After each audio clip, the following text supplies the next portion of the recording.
আসসালামু আলাইকুম রহমতুল্লাহ। Latest agro মেশিনারিজের পক্ষ থেকে আমি মোহাম্মদ খুরশেদ বলছি। এটা হচ্ছে আমাদের চালনি মেশিন। সরিষা বা এই টাইপসের কোনো কিছু চালতে চাইলে এটাতে চালতে পারবেন। তো এই খুবই চমৎকার একটা চালনি মেশিন দেখেন।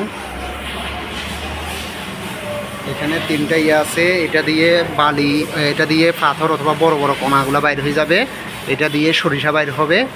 আর এটা দিয়ে এসে বালি টালি জাতীয় যেগুলো থাকে এগুলো বাইর হবে।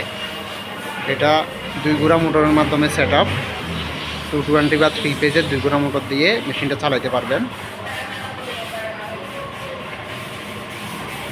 খুবই চমৎকার একটা মেশিন।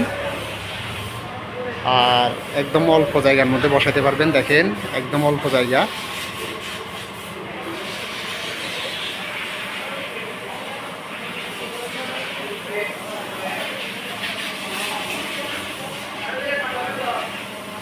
দর্শক, এটা ছাড়াও আমাদের কাছে আছে কাঠের ঘানি মেশিন, তারপরে হচ্ছে এক্সপেলার মেশিন, এরপরে হচ্ছে ওয়েস্টেজ, মুরগির ওয়েস্টেজগুলো কিমা করার মেশিন। এটা হচ্ছে যাদের মাছের খামার আছে, ওরা মাছের খামারে এই এই মুরগির ওয়েস্টেজগুলো মাছকে খাওয়ায় আর কি। তো এগুলোর জন্য কিমা মেশিন।